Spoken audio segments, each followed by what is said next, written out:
Theodore Roosevelt would be proud. In 1903, he established our National Wildlife Refuge System with a 3-acre bird sanctuary in Florida. Today, that system has grown to include the Bisharoff and Alaska Peninsula refuges, 5.5 million acres between them. These brown bears fishing for salmon on the Bisharoff coast are thriving proof of the importance of protecting wild habitat.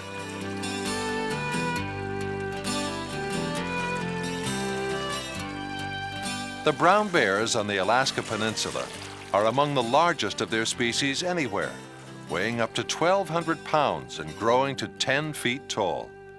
Conditions here are ideal for their well-being.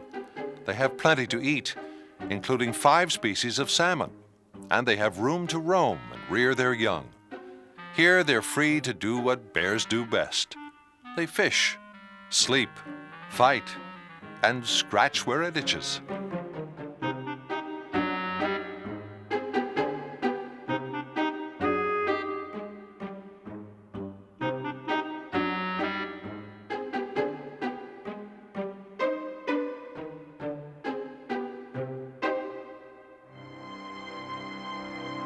The refuge purposes are to conserve wildlife populations, habitats, and waters, and to provide subsistence opportunities for local residents.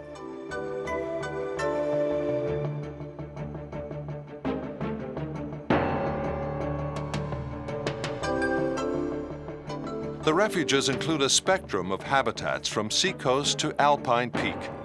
In a sense, life in the refuges begins up here, 3,000 feet above sea level.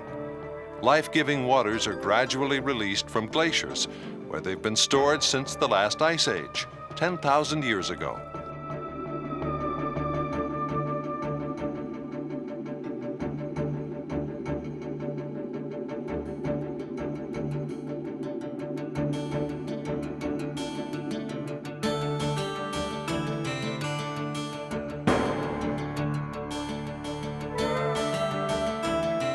These ancient waters will find their way down to the salmon and bears, to the waterfowl and other wildlife that depend on them.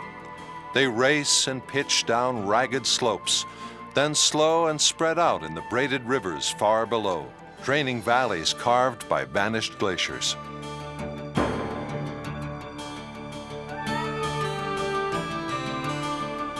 Two rivers and many smaller streams feed Bisharoff Lake, the second largest lake in Alaska. It measures 35 by 15 miles, with the surface only a few feet above sea level. Loons and other water birds nest here by the tens of thousands, and bears feed on salmon along its shores. At Gas Rocks on Bisharoff Lake, huge quantities of carbon dioxide gas burst up from vents in the lake bed. Scientists have shown that the gas comes from deep within the earth in the same region where molten rock is formed. The vents are thus related to recent volcanic activity in the area. On an outcrop of the gas rocks, you might see an American pipit feeding on Alaska's infamous insects. Pipits are common breeding birds on the Alaska Peninsula, nesting mainly at the higher elevations. From shrubby cover, a golden-crowned sparrow sings its 3-note refrain, the theme song of the region.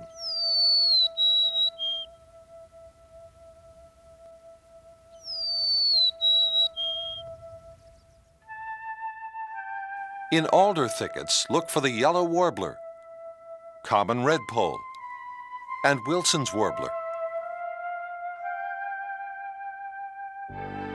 Bald eagles ply the winds along Bisharoff and other lakes, along streams when salmon are running, and along the seacoast. Because trees are few, they often build nests on cliffs. Eagles feed on carrion and waterfowl, but their favorite entree, when available, is salmon.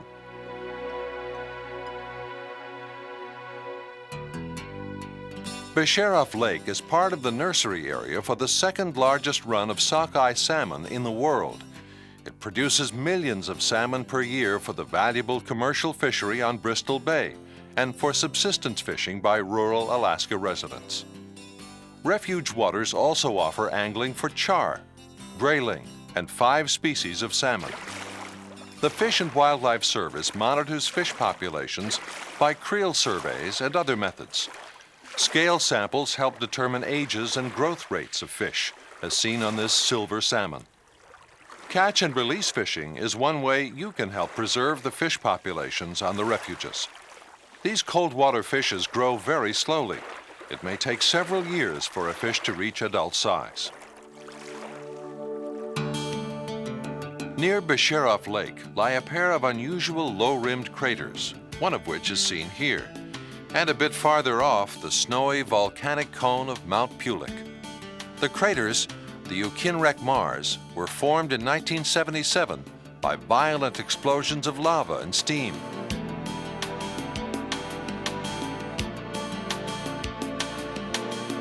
The barren Ugashik caldera is one of the many volcanic centers on the refuges. The Alaska Peninsula belongs to the Ring of Fire, the zone of frequent earthquake and volcanic activity that circles the Pacific Ocean and results from the collision of moving plates of the Earth's crust. 9 of the 14 volcanoes on the refuges have erupted in the last century.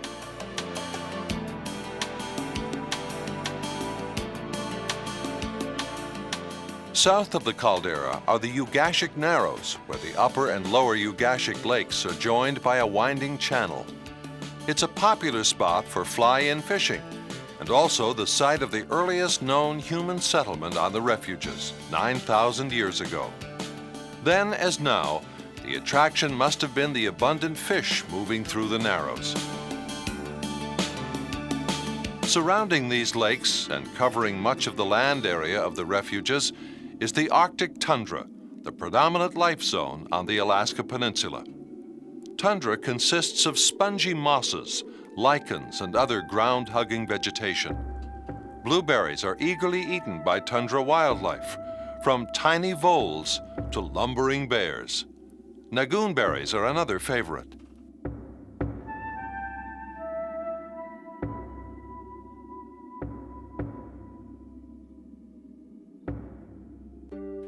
The tundra is the home of wolves, moose, and herds of constantly migrating caribou. In turn, these species attract subsistence and sport hunters and wildlife photographers.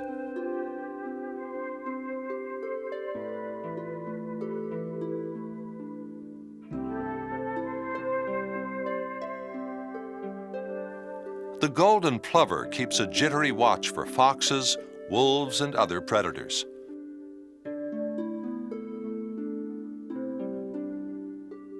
Like other tundra birds, golden plovers nest on the ground, where else, and rely on camouflage for protection of themselves and their young.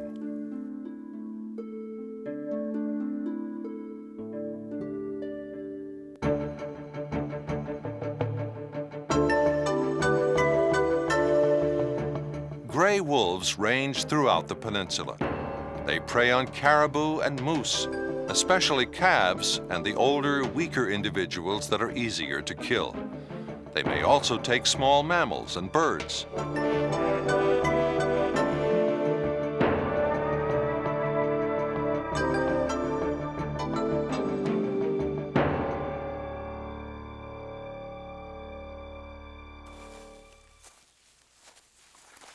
Subsistence and sport harvest of wildlife on these lands is older than the refuges themselves. The Fish and Wildlife Service regulates such harvest to maintain healthy populations of resident and migrant wildlife. Smiley Knutson, a local resident and native Aleut, knows the special meaning of fishing and hunting. I grew up with salmon, and salmon has always been a part of our traditional lifestyle, and they come back in 2, 3, 4, 5-year cycles, head back up to their lake or creek of origin to spawn. Once they've reached this area, then they spend a lot of time making a lot of nests by working their tail back and forth over an area to wash away the smaller gravel and make it sort of a depression in the gravel where they lay their eggs, and then the male comes along and shoots the sperm and then eventually die. We've always traveled to these areas to where we know the redfish are, and usually catch a lot of them, split them, and dry them. It's special food to us. And not only that, traveling to where the salmon are is usually where we find a bear to hunt too. And it's always been a tradition to hunt bear. And the bear feeds off the salmon late in the fall like this and build up their body fats to hibernate. And we harvest the salmon because there's no body fats, and yet we harvest the bear because there is a lot of bear fat. So in the wintertime when we eat the salmon, the dried redfish, and then the bear that we use, we've processed the fat and eat right along with the dry fish to replace that fat that doesn't exist in the fish.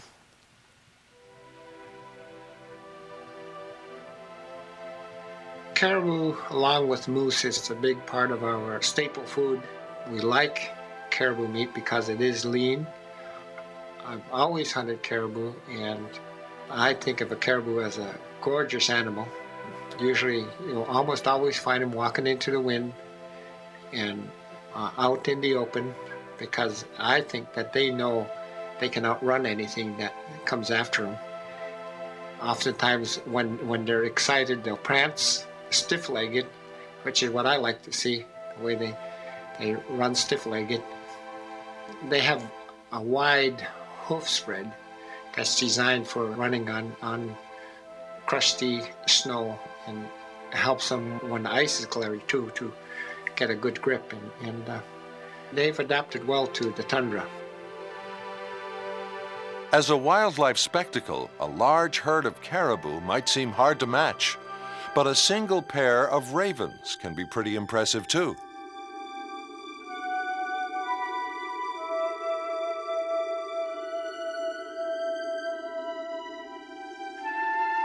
You can find ravens anywhere on the refuges, but the Pacific Coast region is a particularly good place. Ravens scavenge along the beaches, and they prey on the young and eggs of seabirds nesting on the cliffs.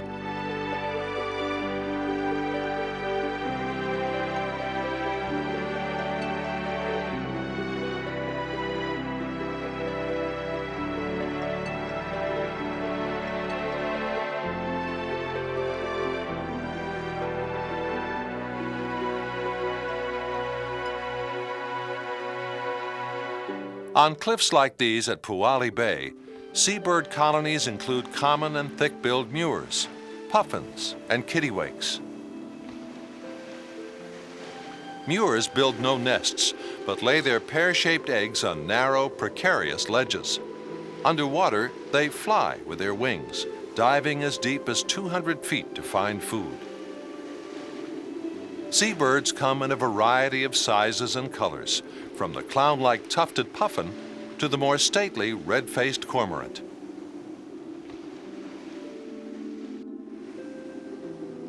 After the Exxon Valdez grounding in 1989, 400 miles away, some seabird populations on the refuges fell by 50 to 60%. Today, most visible surface oil is gone. Birds are coming back. The peregrine falcon glides along the beaches in search of an unwary shorebird.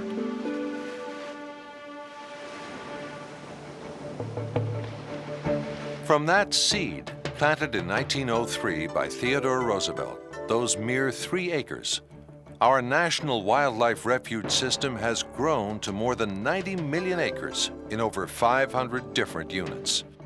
The Basharoff and Alaska Peninsula refuges have become priceless additions to the world's most outstanding collection of lands and waters dedicated to wildlife conservation.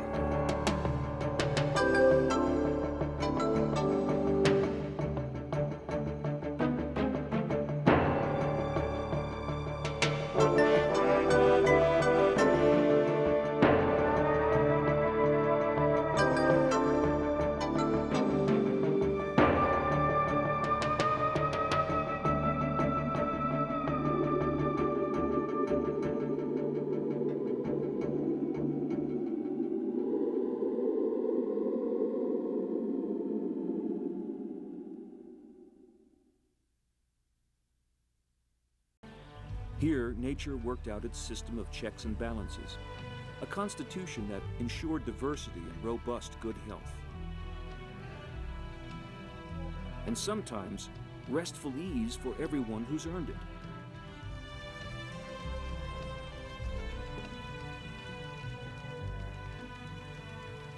Almost unchanged today, this is the Serengeti, a national park near the border of Tanzania and Kenya, the size of Connecticut. There are about 3,000 Serengeti lions living in prides. At the heart of each is a core of females who raise the cubs. Each pride inherits a 50 square mile territory passed down through the lionesses. In this social network, the males have but two jobs: to procreate and protect.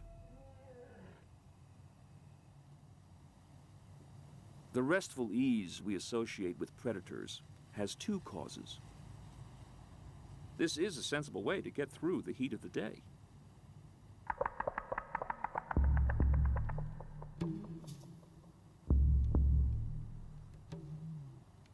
Hunting is for the cool of the evening. Daylight is the time for walking the boundaries of the pride's territory, marking its margins and daring rogue outsiders to enter. This is what it means to be territorial. Each pride stays home and waits for the great wildebeest herd to come in range. This is their country. Out of the mists of the past, a prehistoric relic with an uncertain future. Still, the lion gives them a wide berth.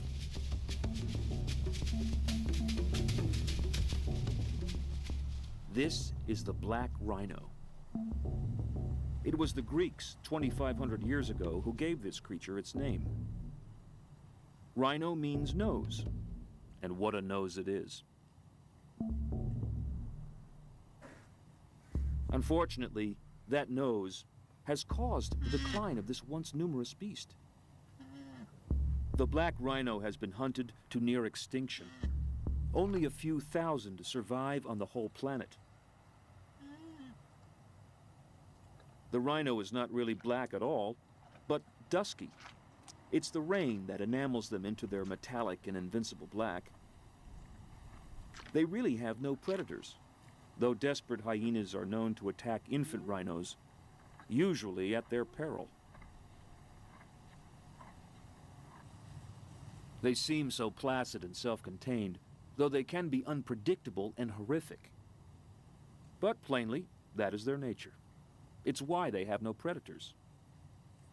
It's their stern presence that forestalls attack.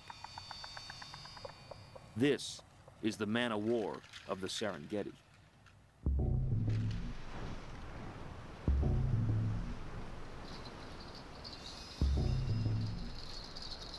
Lake Magadi. This is what the dry season looks like. Life is hard, and only the hardy resident creatures remain. The pantry is nearly bare.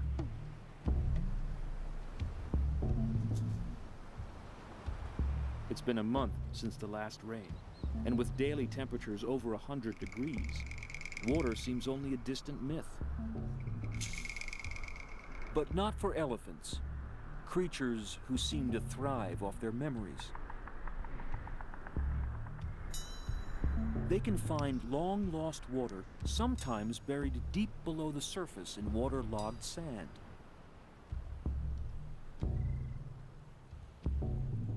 Part of their success has to do with their being able to smell water with their great sensitive trunks. But it has to be said that their memories help them sniff in all the right places.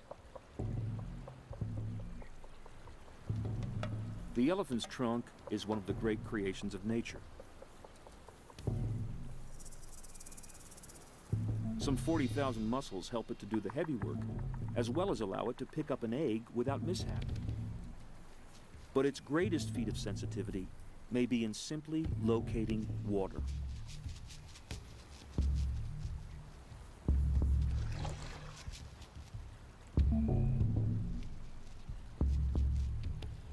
Elephants have a great thirst, 40 to 50 gallons a day. They must find it or die. This rogue male, its single tusk, a tribute to a lifetime of struggle and strife, has found all the water he'll need for a while. For now, though, he must leave it to find food, the hundreds of pounds of grasses and shrubs his body needs each day. He'll be back.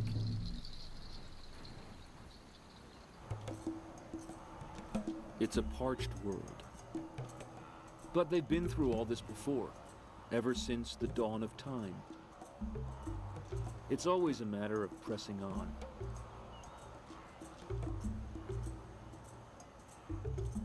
Hard times are not without some benefit. Hardship pressures the herd, prompting them to cope, to learn from this demanding season. Now, not all of them will survive, but those who do will constitute a more enduring and fitter species.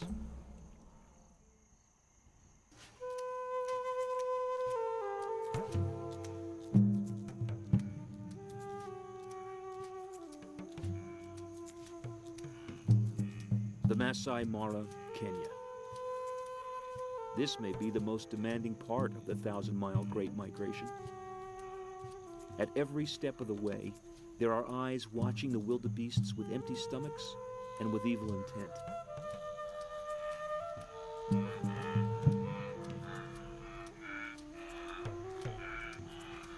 In a very real way, the herd itself is like one vast, fluid creature.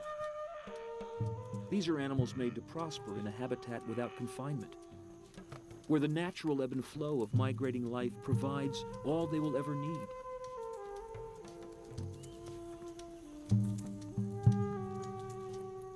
The Great Migration is about to happen once again, drawn by the promise of sweet water and green pastures.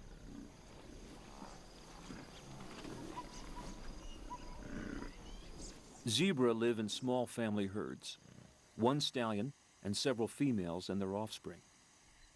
And they too travel with the wildebeest. There really is safety in numbers. Impala are the most graceful of the antelopes. Under attack, they bounce away in sharp zigzag patterns with amazing hang time, confusing their predators. Buffalo don't need to be either clever or athletic. They're one-ton bruisers. Lions need their protein, but it can be a costly meal.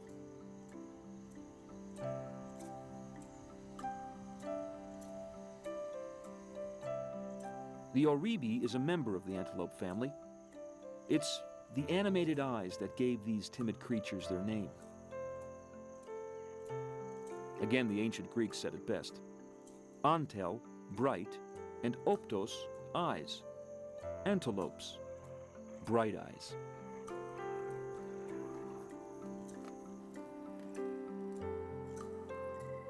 Gazelles, on the other hand, were named by the Arabs rather than the Greeks. Gazelles, they called them. But the meaning was still the same. Bright eyes. This is the Thompson's gazelle, Tommy for short. Like all the members of the antelope family, Tommies depend on quick-twitch muscle response to escape from predators. Living in small herds, someone is always watching, always alert.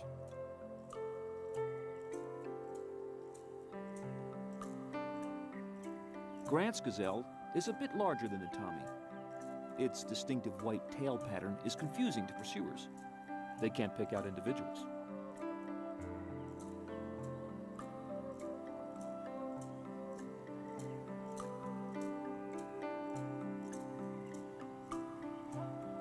Among the largest members of the antelope family are the curious hartebeests with their long, stunned expressions.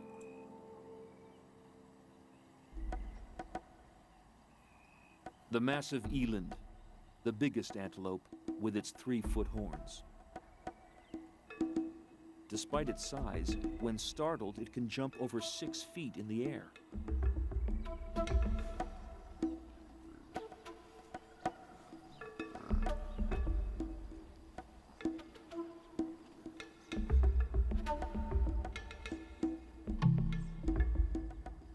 little warthog can be a formidable foe. Its tusks are scimitar sharp, and predators prefer to attack them from the rear as they are fleeing. Head on, they're nothing but trouble.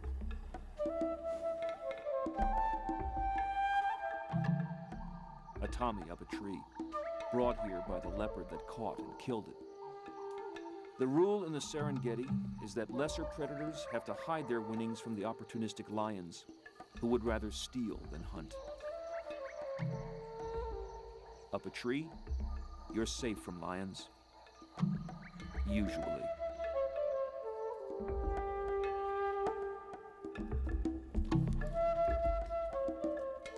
Evolution has driven the giraffe to great lengths to allow it to browse the top of the acacia trees.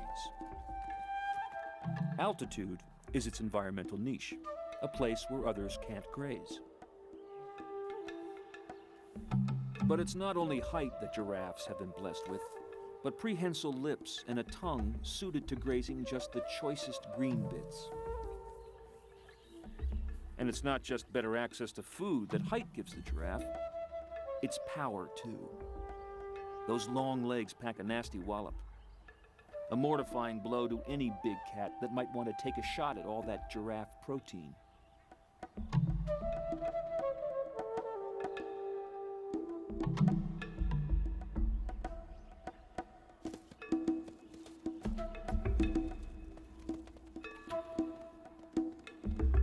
Play is the heart and soul of learning for all animal young, including humans.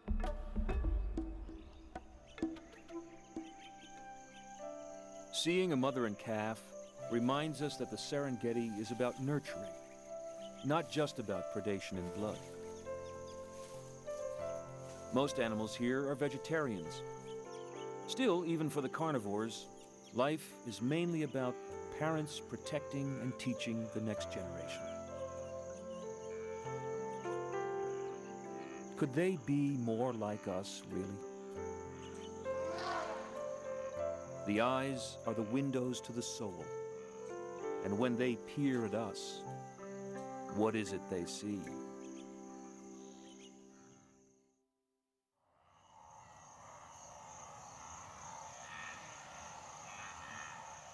It's a tribute to conservation in Africa that we can still witness this spectacle. 2 million wildebeest moving as one.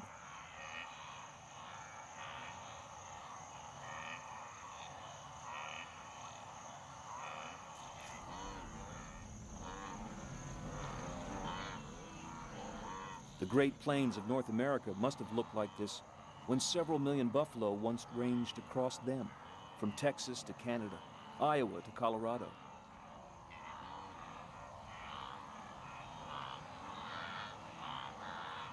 Those great herds, just like this, were a movable feast, plowing up and invigorating the earth with their hooves, fertilizing as they moved along, stirring up flights of insects for the birds.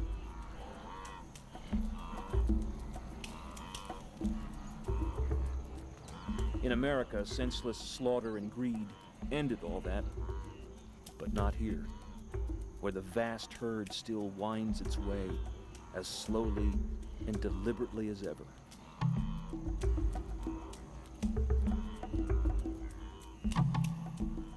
This is the Super Bowl of animal travel, the last great migration.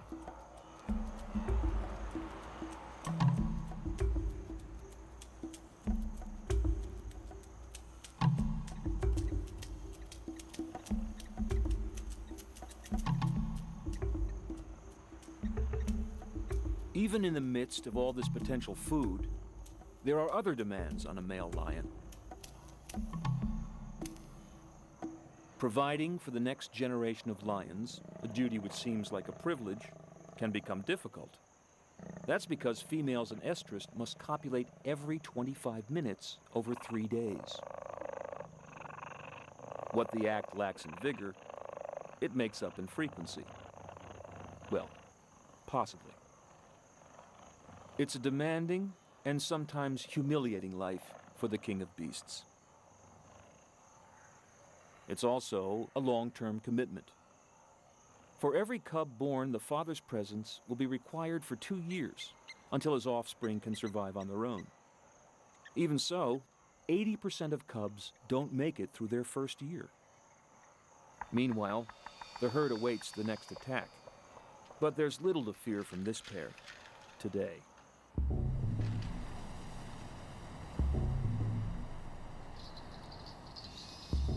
For now, however, the Serengeti's becoming an empty landscape. You can almost taste the desperation.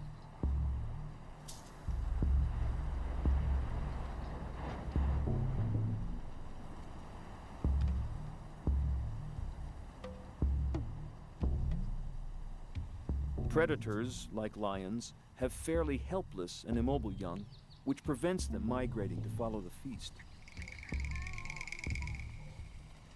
The survival odds are so slim for any of these cubs. Every day is a test of wills. Who will eat and who will not? Starvation, a lack of meat, is the foremost killer of the young. So that what appears romantically as an Eden before the fall is no peaceable kingdom at all. Which is why lions live communally. Living in groups and raising all the young together is an efficient way of ensuring the future. It also allows cooperative hunting, driving the herd into the waiting jaws of other pride females.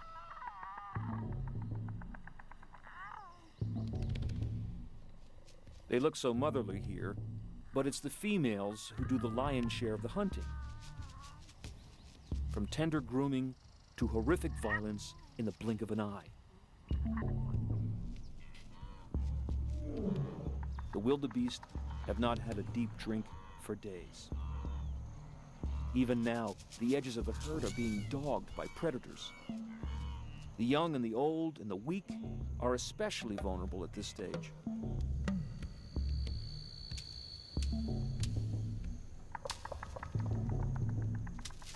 This carcass was downed by wild dogs. But a lion has sauntered in to claim the feast.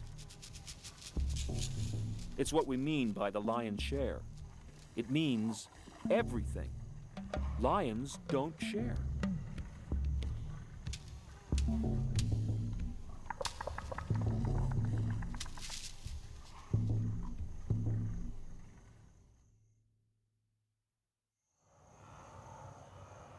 It all looks so gritty and doomed. They must get to water. But as a species, the wildebeest have been through this countless times. The point is to keep moving, to keep living. There is a goal in sight. And this is it, the life-giving ribbon of the Mara River.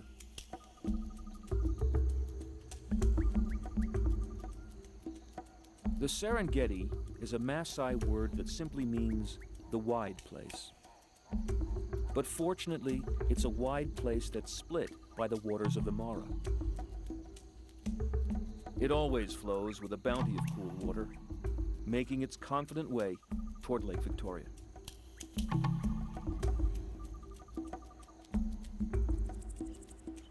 These waters are a vast magnet. Sooner or later, everyone shows up. Zebra is a Swahili word that means striped donkey. The river is also the haunt of one massive creature that appears almost comical.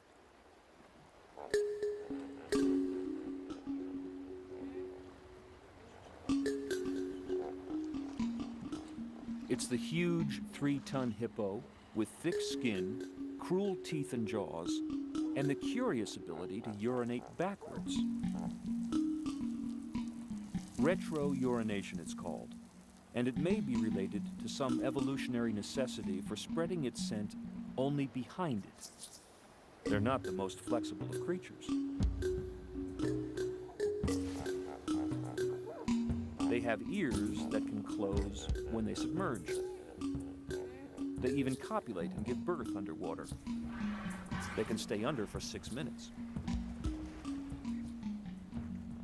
According to African folklore, when God created all the animals, he asked the hippos where they'd like to live.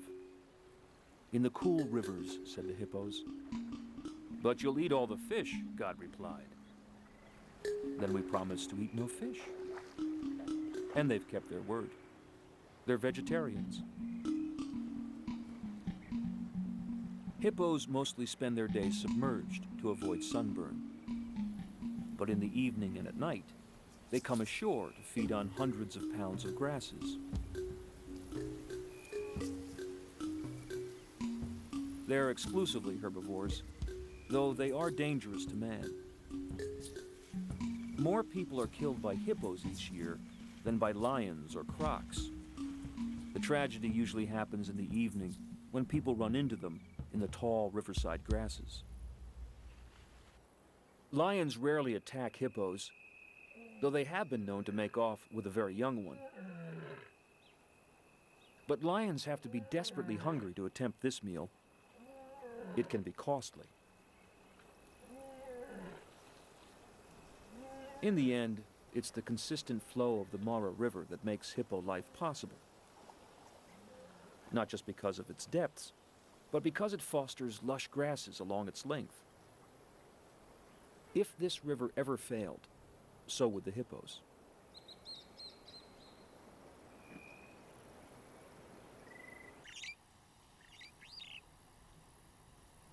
The region is dotted with forested areas, woods that are associated with the availability of water.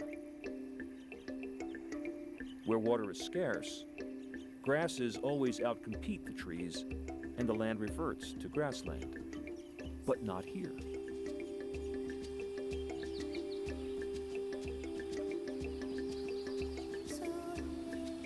Water also creates vast wallows for the water buffalo. With water and plentiful grass, a buffalo can graze unconcerned. It fears nothing.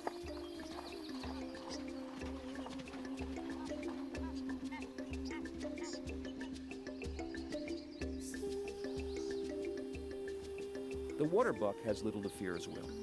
It has powerful musk glands whose smell actually repels crocs. So when it's pursued by lions, it heads for water. Crocs will have nothing to do with it.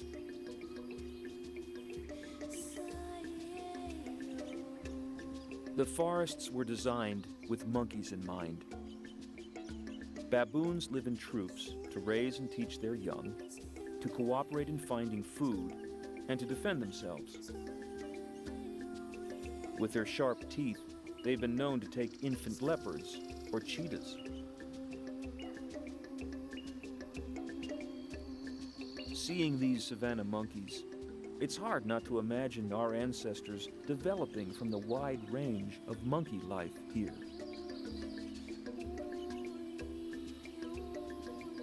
It's the sharing of food in return for grooming, the group affiliation and affection that are so compelling.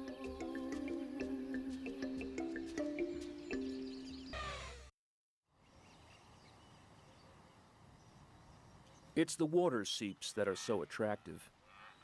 They promise refreshing drinks and perpetually green shoots. They also promise predators. For where there is water, there is meat.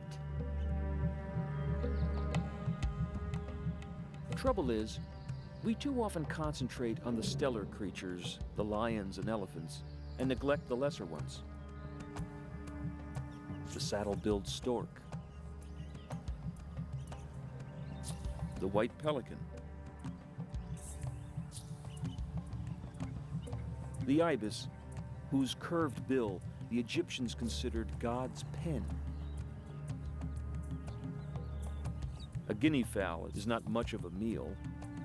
Still, it is known for uttering a harsh warning cry when a hungry cat is about. The Kori bustard will often stroll with the great beasts, scarfing up insects disturbed in their wake. It's a similar strategy to that used by the crowned crane.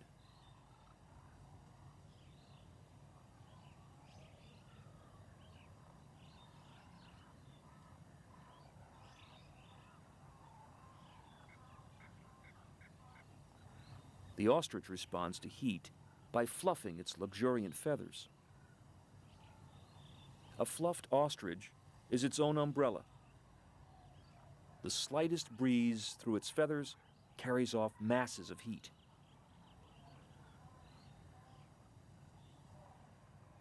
Circling vultures are a signal throughout the Serengeti. It means a meal is just below. In this case, it's a pack of jackals on a wildebeest. They're constantly on guard for approaching scavengers.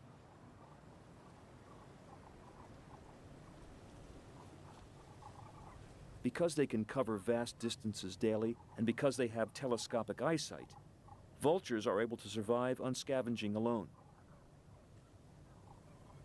They never need to hunt, and manage to live off table scraps.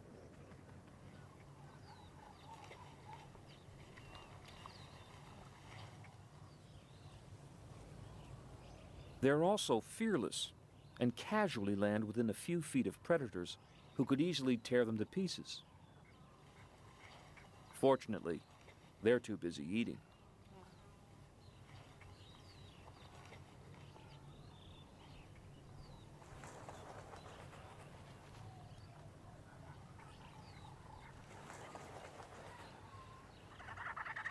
As more and more vultures gather, the carcass is reduced to the point where there are only a few jackal bites left. This is what the surgical implement of the vulture's ripping beak was designed for.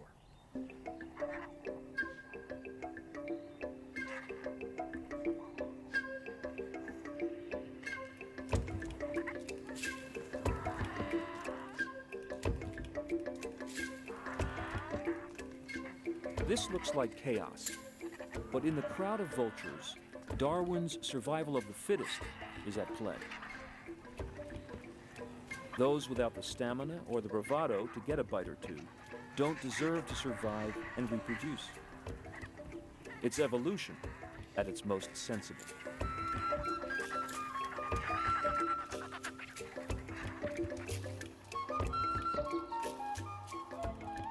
It's September, and time for the great herd to turn south again in search of green grass, recrossing the Great Mara River in force. But the river's deceptive and hides many dangers. For days on end, the herd comes to the edge, waiting for just the right moment to cross.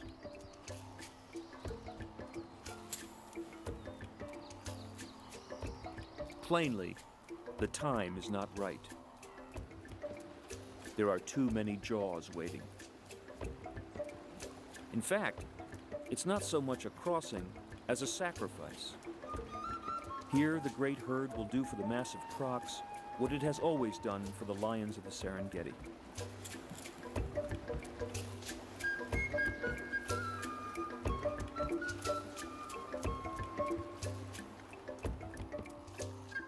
It's around water that the herd is most vulnerable. The wildebeests are all concentrated at the crossing point. Still, sooner or later, they must overcome their dread.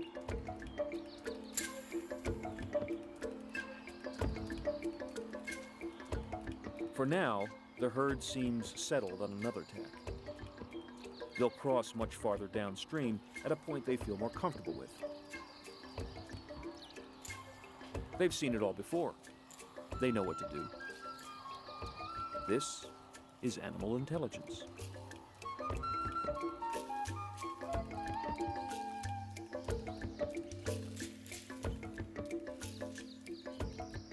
Anyway, if it gets too hot, there's many an obliging tree. Shade can be as valuable a commodity as water.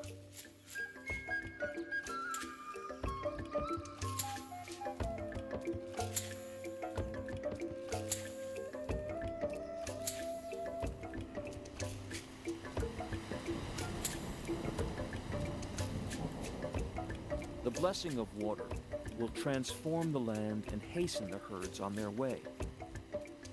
It's a reminder of the green shoots that await them in the south.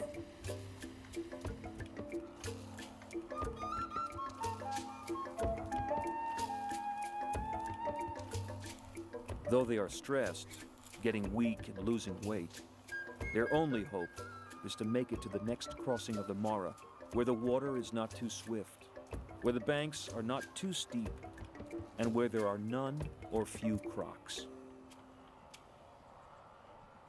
Still, at that crossing, wherever it is, they'll have to go. Caution will have to be sacrificed. Some individuals will be lost, but the herd will survive. This is no walk in the park. It's serious.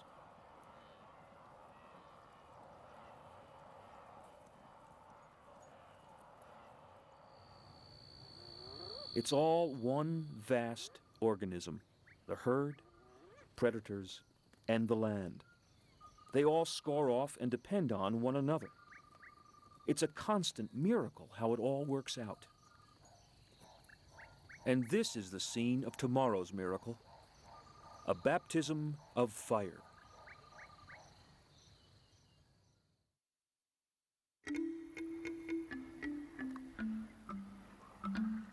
In the cool of the morning, while you can still see the lion's breath, a zebra feast is underway.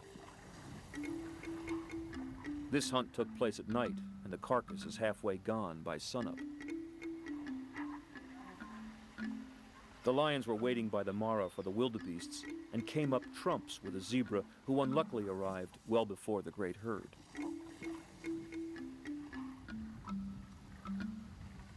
Lionesses almost certainly caught this meal, but a pride male has appropriated it to himself.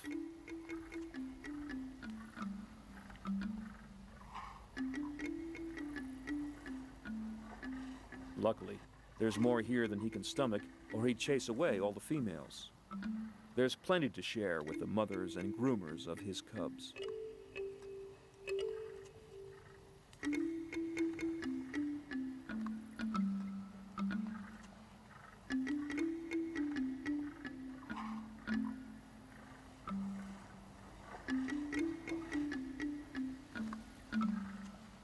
But no one else is getting in on the windfall, least of all a black jackal.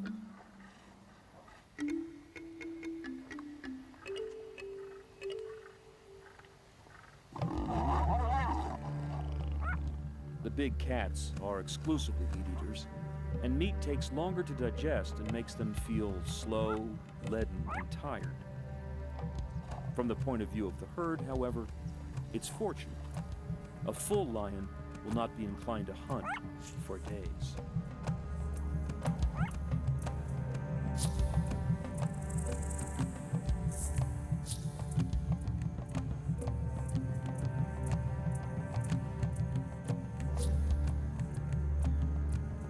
For now, there's only one predator that the herd has to fear, the Mara. It's a great and unpredictable serpent, barring their way to the future.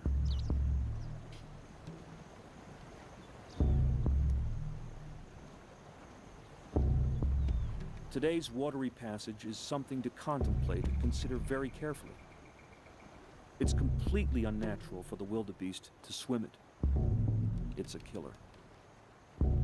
But somehow they know it's a passage they must make.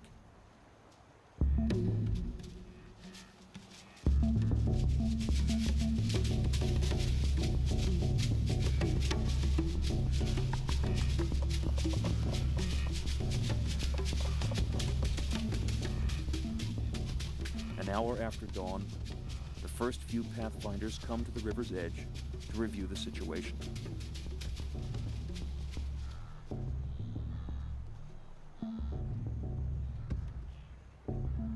You can almost feel a groundswell of anticipation and eagerness to get the ordeal over with.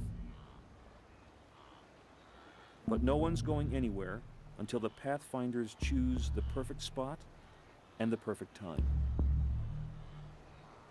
The herd doesn't live by consensus.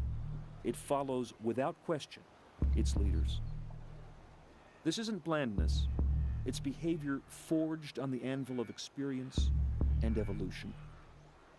And it's the only thing that works.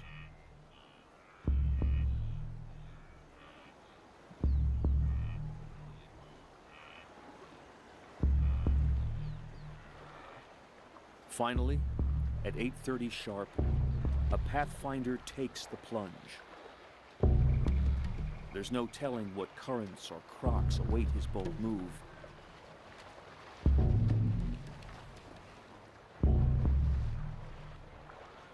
And then they all go suddenly, using the same spot to enter the fast-flowing Mara. There's so much pent-up demand to get to the other side.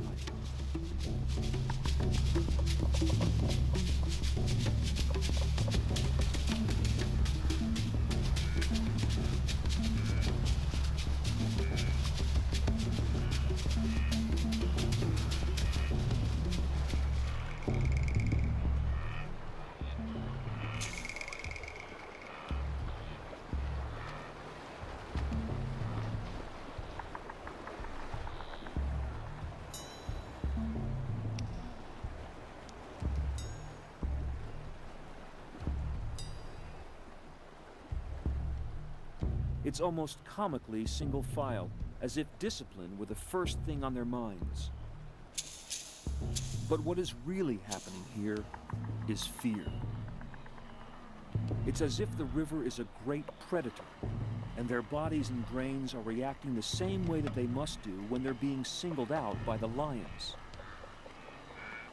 They're running for their lives.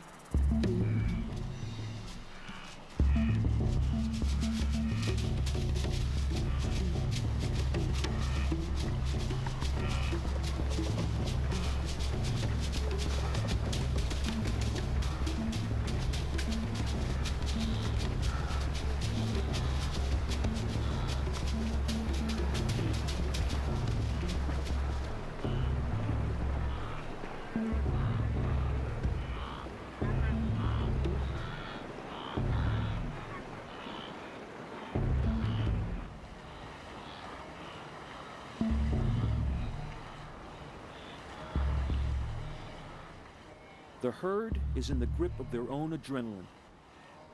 It's flight and fight. You can see it in their eyes.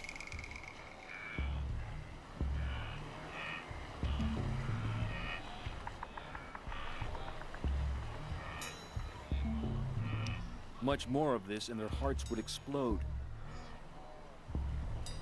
Still, like all trials that are tough, even for humans, this one too has its benefits.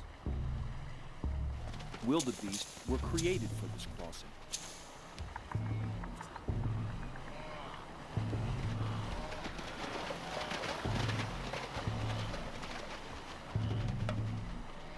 They're powerful swimmers, but the current is strong. The exertion and the stress exhausts and drowns some. Others, particularly the young and inexperienced, get confused by the noise and violence of the crossing. The old ones, too, are at risk. You can only survive this so many times. Actually, it's not so much getting into the water that's the problem. It's getting out where everything begins to go pear-shaped.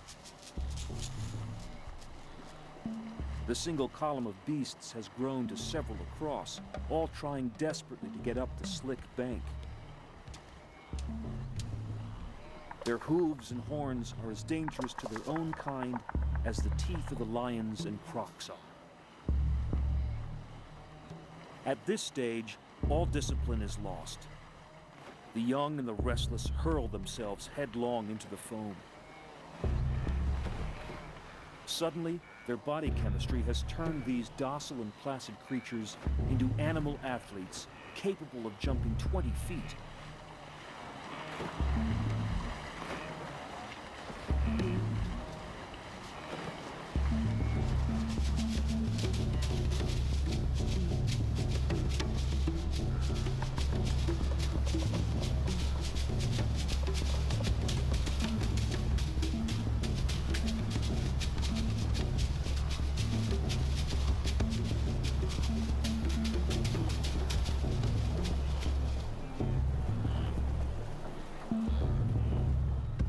On the other side, all is chaos. The fiercest of injuries can occur at this point.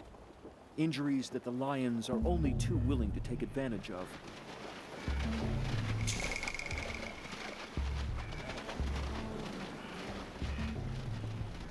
The irony is that wildebeest kill and injure more of their own kind on the far banks of the Mara than are ever dreamt of by the crocs and lions. But this too is a sort of evolutionary weeding out of the herd.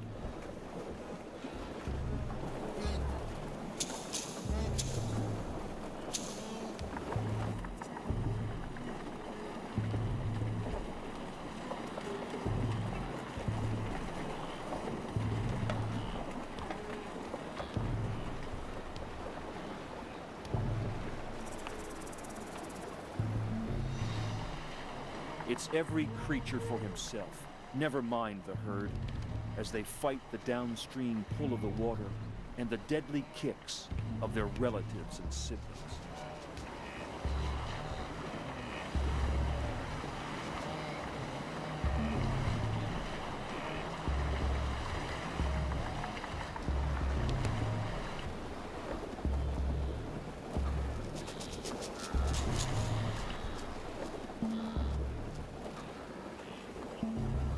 Certain points along the bank are destined to become boneyards. No one is escaping from here unless he or she tramples on the body of someone else.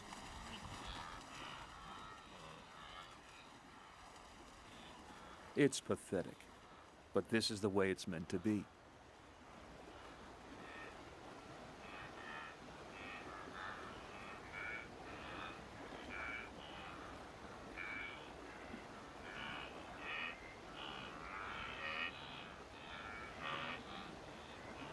Sometimes a disoriented calf will return to the wrong bank, looking for its mother.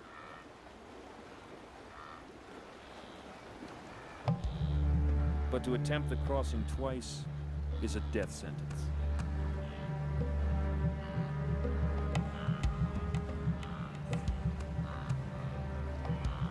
Mothers have been known to do the same, seeking their calves. It usually ends up very bad.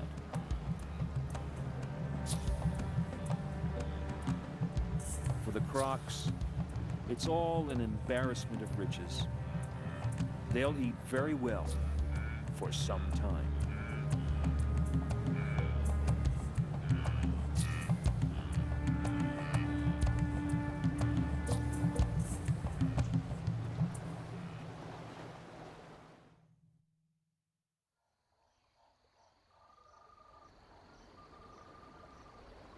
A solitary marabou stork supervises a pileup of wildebeest carcasses.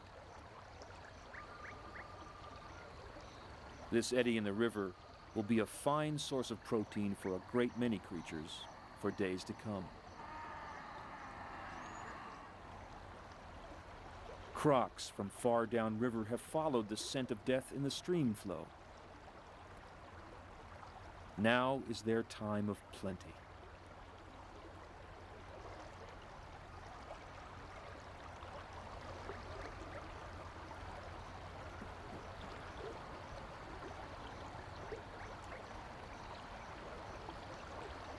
There are hundreds of wildebeest bodies in the river, but they will all be clean and disarticulated skeletons in a few days.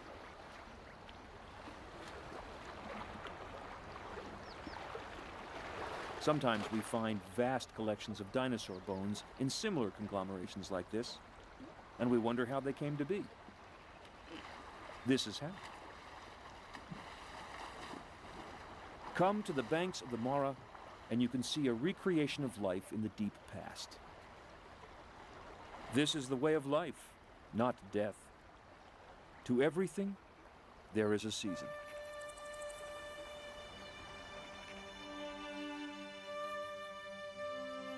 As the long day wanes, the Mara River flows calmly on, as if nothing has happened.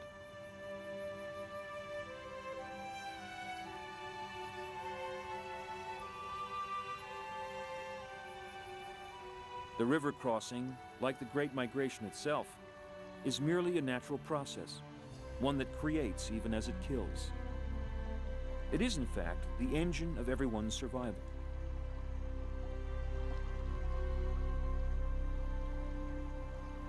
And so the wildebeests continue to forge ahead. They always have, and they always will, whatever the consequences to individuals. It's the herd that makes it all worthwhile.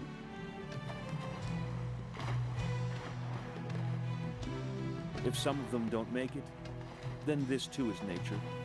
This too is the Serengeti.